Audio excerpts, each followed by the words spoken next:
Hello there, my name is David Itel, and I'm here to tell you about the Safe and Effective Staffing Guide. In this episode, we are going to review some of the core concepts that are discussed in what we call the guide and make sure that everyone's on the same page as we talk about productivity and time value. Let's get started. So, what is time value? What is the guide and all of the principles that we talk about really about? And the key concept is figuring out what is the value, whether it be physical, fiscal, or quality or outcomes. What is the value being measured compared to the expense that's being undergone? And that's the key element of productivity. So, if you're lost, let's just get a very clear understanding here. The core formula of productivity is clinical value in whatever way it's measured, divided by clinical expense. For financial processes and a lot of organizations, the clinical value is measured in activity time. So, for instance, if you're used to doing incentive spirometry or medication administration in your hospital, however long it takes you to do that medication administration is the time value or the clinical value. So, let's say 20 minutes. So if it takes you 20 minutes of time to produce the medication or to perform the activity, then the clinical expense is your physical time that's being exerted while that activity is undergoing, and that's where we get our productivity percentage. Ideally, we hit 100%. Right? We're working clinically or we're providing value 100% of our clinical time. But that's not necessarily realistic. I mean, in our current state of affairs.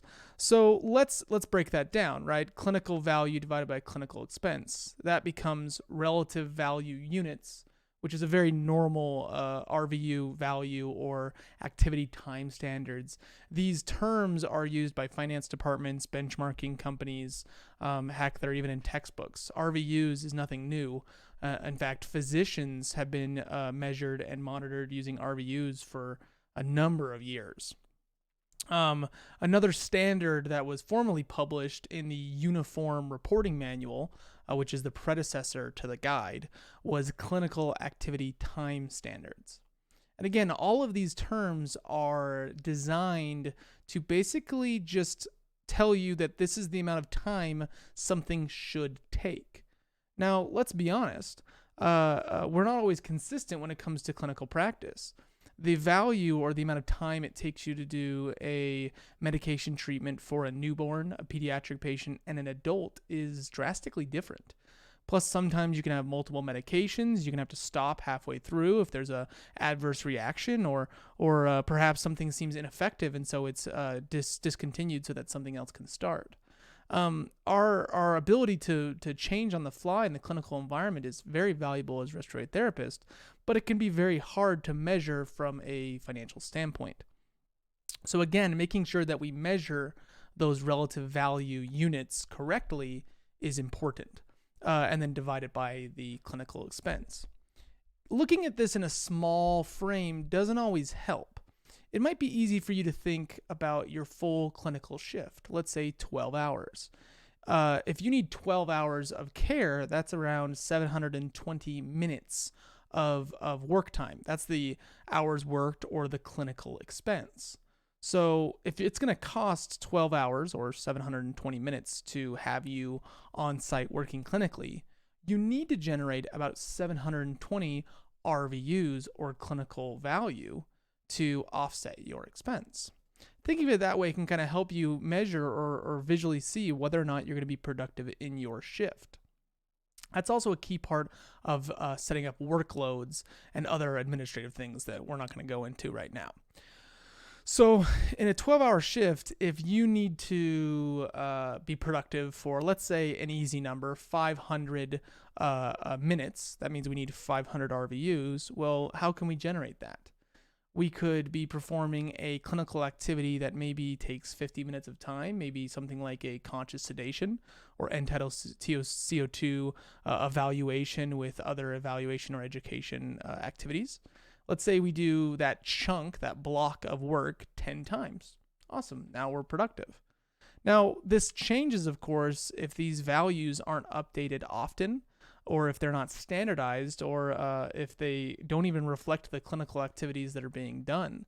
And this is the key concepts that we review in the entirety of the guide, as well as some of our extra materials. The key function here being that we do need standardized time standards. We do want them to be up to date and reflect current work standards. I mean, if you're still being measured on IPPB standards from 10 years ago or 15 years ago, and that value is being used to measure your incentive spirometry or flutter processes, is it really accurate? So that may be a little more detailed than some of you are looking for, but that's the key formula that we are trying to evaluate here. All of the spreadsheets we've designed that are here in the version of the guide, in both the basic and the advanced or premium version, as well as a lot of the material we're creating, is designed to help you understand that core concept and then apply it to your clinical work environment. If you're confused right now, just take a minute, review some of this material, maybe some of the chapters in the guide, and then come back and watch the Excel videos on how to use the worksheets that we've created for you. And as always, you can reach out to me, another member of the team, or go to the AARC Connect website to try to meet with other managers who are understanding or learning productivity and time value standards. As always, my name is David Itel, and I hope you enjoyed this video. Bye.